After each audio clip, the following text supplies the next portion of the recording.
আমারে বলছিলাম কিছু সবজি নিয়ে এসো, বাসায় কোনো সবজি নাই। সে বাজারে গেছে 2টা বাজে আর আনছে 2:30 বাজে সবজি। তো এখন আমি রান্না করব কোন সময় আর খাবো কোন সময় বলেন তো। এদিক দিয়ে আমি সকাল থেকে কোনো কিছুই খাইনি, এত বেশি ক্ষুধা লাগছিল, তাই তাড়াতাড়ি করে আমি এখন বরবটি কেটে নিয়েছি। আর এমনি তো যেহেতু আমি সকালবেলা নাস্তা খাই না, তাই নাস্তা খাওয়ার অভ্যাসটাও নাই। তো এদিক দিয়ে আমরা সবাই অনেক বেশি ক্ষুধার্ত, মানে সবার অনেক বেশি ক্ষুধা লেগে গেছে, প্রায় 2:30-3টার মতো বাজে। তো এদিক দিয়ে আমি তাড়াতাড়ি করে বরবটিটা কেটে নিয়েছি। এখন শুধু বরবটি আর মাছ দিয়ে রান্না করবো। আর রাতের বেলা যেহেতু রান্না করব রাতের জন্য, তাই এখন আপাতত দুপুরের জন্য কিছু একটা রান্না করে খেয়ে নেব। ঈদের পর থেকেই শুধুমাত্র মাছ মাংস খেতে খেতে কেন জানি আমার কাছে এখন আর ভালোই লাগছে না। শুধু মাছ মাংস আর কত খাওয়া যায়। আর আমার বাসায় আমার হাজব্যান্ড সবজির থেকেও মাছ মাংস খেতে অনেক বেশি পছন্দ করে, তবে আমার কাছে ভালো লাগে না। আমার মনে হয় একটু সবজি হলে ভালো লাগে।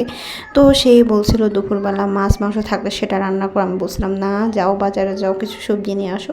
সেজন্য সে বাজারে গেছে তো আবার দেরি করে আনতে আনতে অনেক লেট হয়ে গেছে। তা আমিও রান্না বসাইছি মাত্র।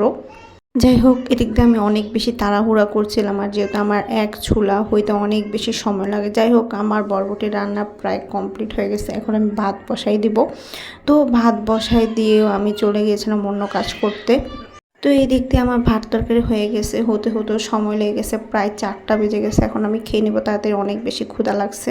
কেউ আমার প্লেটের দিকে তাকায়ও না। আমার প্লেটটা হয়েছে আমার মেয়ের, মানে আমার মেয়ের প্লেটে আমি এখন বসে গেছি। তো আমি খেতে থাকি। যাই হোক, আজকের ভিডিও এ পর্যন্ত।